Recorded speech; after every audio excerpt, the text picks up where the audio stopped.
नमस्कार दोस्तों, जिसका डर था आखिरकार आज वही हो गया। जिसका डर बहराइच कांड को लेकर जिन आरोपियों को गिरफ्तार किया गया था, उन आरोपियों के परिवार वालों का जो बयान आया, उस बयान को कुछ ही घंटे हुए दोस्तों कि अब खबर सच हो गया।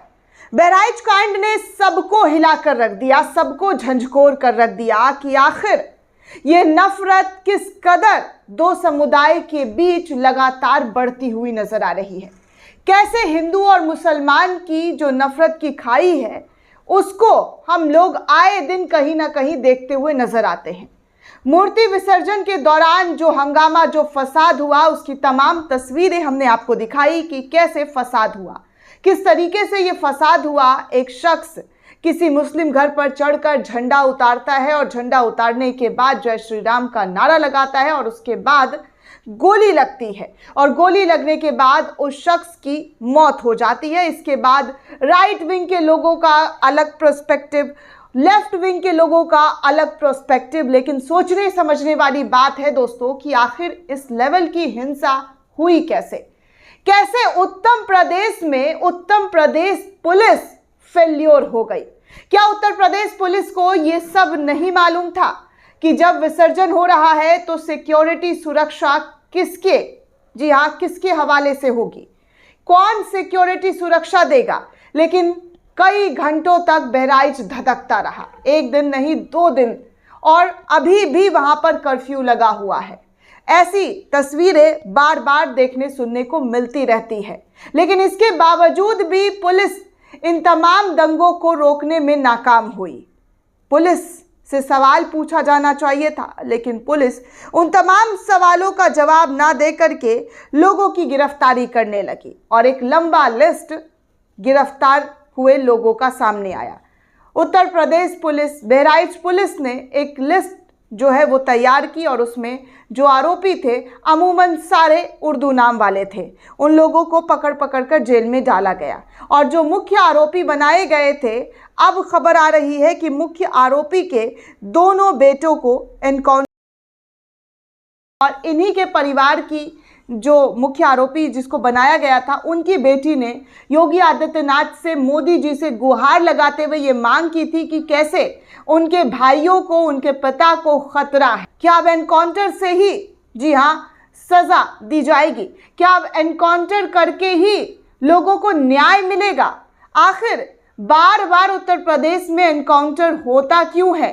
क्यों एनकाउंटर करके पुलिस अपनी नाकामियों को छुपाने की कोशिश करती है? ऐसे तमाम सवाल इस वक्त सोशल मीडिया पर कई लोगों के जरिए उठाए जा रहे हैं और कहा जा रहा है कि कैसे आरोपी का आरोप तय भी नहीं हुआ कि एनकाउंटर की खबर निकलकर सामने आ गई। मैं आपको भास्कर की रिपोर्ट बताती हूं। भास्कर कहता है कि बहराइच में दुर्गा प्रतिमा विसर्जन के दौरान राम गोपाल मिश्रा पर गोली चलाने वाले आरोपी रिंकू, सरफराज खान और तालिब का पुलिस ने एनकाउंटर कर दिया है। वो मुख्य आरोपी अब्दुल हामिद का दूसरा नंबर का बेटा था। एक दिन पहले उसकी गोली चलाते हुए तस्वीर भी सामने आई थी। आरोपी सरफराज और तालिब नेपाल भागने के फिराक में थे, लेकिन दोनों को कोतवाली नानापार क्षेत्र में हांडा बिसहरी नहर के पास पुलिस ने घेर लिया। मुख्य आरोपी अब्दुल हमीद की बेटी रुखसार आज सुबह एक बयान जारी करती है दोस्तों। उसमें कहा गया कि कल बुधवार शाम 4 बजे मेरे पिता अब्दुल हामिद, मेरे 2 भाई सरफराज, फहीम और उसके साथ एक अन्य युवक को यूपीएसटीएफ उठा ले गई। मेरे पति और मेरे देवर को पहले ही उठाया जा चुका है। किसी भी थाने में उनकी कोई खबर नहीं मिल पा रही है। हमें डर है कि उनका एनकाउंटर या हत्या ना कर दिया जाए, और अब उसकी खबर सही साबित हुई। जी हाँ दोस्तों, यूपी बहराइच में जो गुहार लगाया गया, जो बातें कही गई, वो बातें अब सही साबित हुई है। सबसे पहले मैं आपको दोस्तों जो उस लड़की का, जो आरोपी जिसके पिता भाइयों को बनाया गया है, उसका बयान आपको सुनाना चाहूँगी, जो सोशल मीडिया पर सुबह से ही वायरल हो रहा है और कहा जा रहा है कि देखिए कैसे वो गुहार लगा रही है, कैसे सरकार को कह रही है कि उनके घर के लोगों का कुछ पता नहीं है, उनका एनकाउंटर कर दिया जाएगा, उनकी हत्या कर दी जाएगी। और अब दोपहर होते होते खबर आती है कि उनका एनकाउंटर हो गया है। सुनिए इस लड़की का आप बयान। कल 16 तारीख को गांव से मुझे खबर मिली कि धर्म कांटे के पास से मेरे पापा और मेरे भाइयों को अरेस्ट कर लिया गया है। उनके साथ 1 लोग और हैं, 4 लोगों को अरेस्ट किया गया है, लेकिन उनका भी कुछ पता नहीं है, न उनका कहीं कुछ दिखाया जा रहा है, किसी थाने में भी वो नहीं है, न कोई कप्तान कुछ बता रहे हैं, न मीडिया में कुछ पता चल रहा है। हमको डर है कि उनको फर्जी इनकाउंटर दिखा के उनकी हत्या कर दी जाएगी। सुना दोस्तों, इस खबर को कई सोशल मीडिया यूजर्स ने शेयर करते हुए लिखा कि बहराइच में जिस मकान मालिक अब्दुल हामिद पर गोपाल मिश्रा पर गोली चलाने का आरोप लगा है, उनकी बेटी रुखसार बता रही है कि कल 4 बजे मेरे पिता अब्दुल हामिद, मेरे 2 भाई सरफराज, फहीम और उनके साथ एक अन्य युवक को यूपी एसटीएफ उठा ले गई है। मेरे पिता और मेरे देवर को पहले ही उठाया जा चुका है। किसी भी थाने में उनकी कोई खबर नहीं मिल पा रही है। हमें डर है कि उनका एनकाउंटर या हत्या ना कर दिया जाए। रुखसार ने पीएम नरेंद्र मोदी से अपने परिवारजनों की सुरक्षा की गुहार लगाई। साथ ही उन्होंने सीएम योगी आदित्यनाथ से भी जो है अनुरोध किया कि ऐसा जो है वो नहीं होना चाहिए। अब इसी खबर को देखिए, संजय शर्मा नाम के एक पत्रकार है, उन्होंने शेयर किया, लिखा कि अदालतें सज़ा देने के लिए बनी है। अगर कोई दोषी है तो फास्ट ट्रैक कोर्ट में मुकदमा चलाइए, 1 महीने में फैसला दिलवाओ, पर पुलिस ही अदालत और पुलिस ही जज होने लगी तो ये खतरनाक होगा समाज के लिए। जैसा कि मैंने आपको कहा कि अगर पुलिस ही ऐसे काम करने लगेगी तो फिर लोग जो है अदालत जाना छोड़ देंगे, फिर पुलिस ही इनकाउंटर करके सबको सज़ा और जो भी है वो दिला देगी। यहाँ पर देखिए साफ तौर पर आ रहा है कि कैसे इनकाउंटर की खबरें लगातार सामने आ रही है। और कल से तो दोस्तों इतनी नफरत, इतनी घृणा और इतना झूठ फरेब फैलाया जा रहा है मेन स्ट्रीम मीडिया के जरिए कि क्या बताया जाए।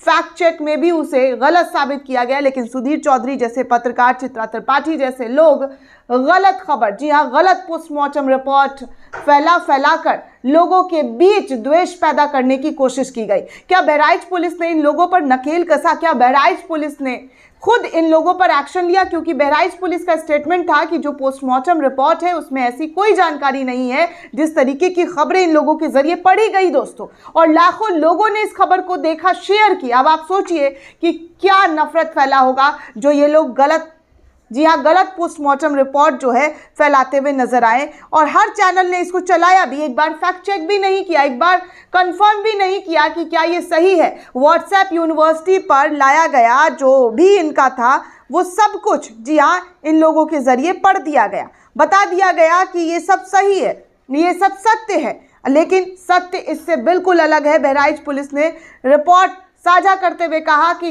गलत खबरें फैलाई जा रही है कि ये उखाड़ लिया गया, वो कर दिया गया, ये कर लिया गया, ऐसा कुछ नहीं था। उस शख्स की मौत जो है वो गोली लगने से हुई थी, गोपाल मिश्रा की। लेकिन नफरती ज़ोंबी मीडिया ने अपना नफरत का खेल जो है वो, जी हाँ वो खेलना शुरू कर दिया। ममता त्रिपाठी ने भी रिपोर्ट शेयर करते हुए लिखा कि ये रही गोपाल मिश्रा की पोस्टमार्टम रिपोर्ट, पढ़ लो चिल्लड़ो, चंद खनकते सिक्कों के लिए ना जाने कितनी जान लेने की ख्वाहिश थी। जी हाँ दोस्तों, चंद सिक्कों के लिए ये लोग जिस तरीके का खेल खेल रहे हैं ये समाज में बहुत खतरनाक हो रहा है। इस कदर खतरनाक हो रहा है दोस्तों कि यहाँ पर देखिए अब जो है क्या खेल चल रहा है, किस तरीके की खेल चल रही है। इनकाउंटर भी, जी हाँ इनकाउंटर हो गया। रामगोपाल मिश्रा को गोली मारने वाले सरफराज और तालिब का पुलिस ने इनकाउंटर कर दिया। ये न्यूज़ 24 ने तो ये तक आरोपी तक नहीं लगाना समझा, सीधे ये बता दिया कि गोली मारने वाले को गोली लग गया, उसका एनकाउंटर कर लिया गया।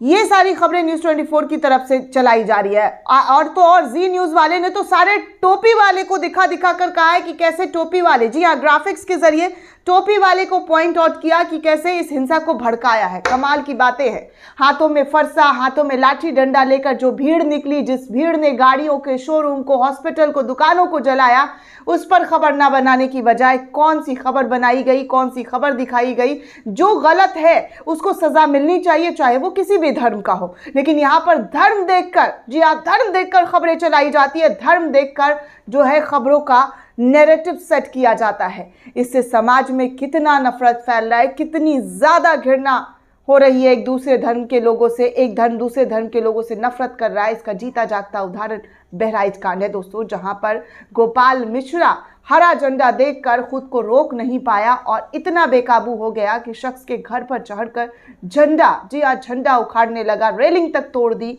ये सब कुछ वीडियो में कैद हुआ है, लेकिन इसके बावजूद भी नफरती लोग और ज़्यादा नफरत घृणा को बढ़ावा देते हुए नजर आ रहे हैं। अगर रिपोर्टिंग करनी है तो सच्चाई के साथ, सत्यता के साथ कीजिए कि आखिर इतना नफरत राम गोपाल मिश्रा जैसे लोगों के जहन में आई कहाँ से। आखिर इस कदर जो लोग हैं वो इतनी नफरत दूसरे समुदाय के लोगों से कर कैसे सकते हैं। और दूसरे समुदाय के लोगों को भी सोचना चाहिए कि अगर कोई गलत कर रहा है तो उसके साथ ज़रूरी नहीं है कि गलत किया जाए। अगर किसी ने साजिश रची, किसी ने हत्या किया, तो उनको भी सोचना चाहिए कि आप में और उनमें किसी में फ़र्क नहीं हुआ, फिर आप दोनों एक ही थाली के चट्टे बट्टे कहलाएंगे। अगर कोई नफरत को जोर दे रहा है तो आपको नफरत करके या वैसे ही करके अगर आपको जवाब देना है तो फिर आप में और उसमें कोई फ़र्क नहीं है।